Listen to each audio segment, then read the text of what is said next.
Understanding the whole enchilada, a deep dive into American idioms. Hello, language enthusiasts. Today, we're exploring a flavorful expression from the English language, the whole enchilada. This idiom is a fascinating part of conversational English, especially in American contexts.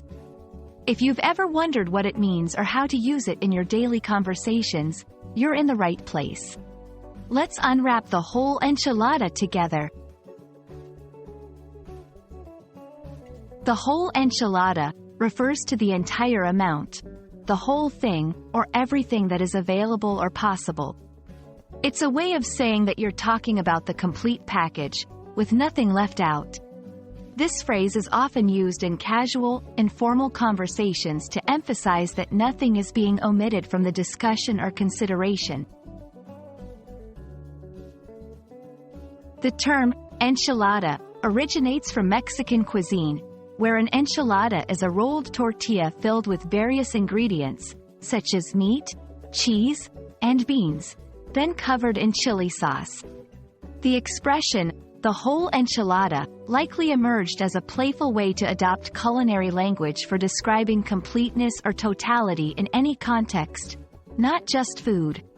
It reflects the American tendency to borrow phrases from different cultures and incorporate them into everyday language.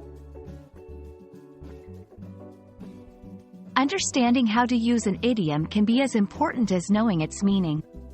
Let's look at some examples. 1. In a work context, we need to review the whole enchilada before we present our project to the clients. Let's make sure nothing is overlooked. 2. In personal plans, for my birthday, I don't just want a celebration. I want the whole enchilada, party, gifts, and a trip. 3. In decision-making, when choosing a college, you have to consider the whole enchilada: location, courses, campus life, and tuition costs. These examples show how the whole enchilada can be adapted to various situations, highlighting its versatility in the English language. And there you have it, the whole enchilada, unpacked and served up for your understanding. This idiom is a fun and vivid way to express the concept of totality or completeness in English. We hope this exploration adds a new flavor to your language learning journey. Keep practicing, and soon you'll be using idioms like a native speaker. Until next time, happy learning! Remember, learning idioms is not just about memorizing their meanings but also about understanding the context in which they can be used. The whole enchilada is a great example of how language can be flavorful and expressive. Use it to spice up your conversations and enjoy the rich tapestry of English expressions.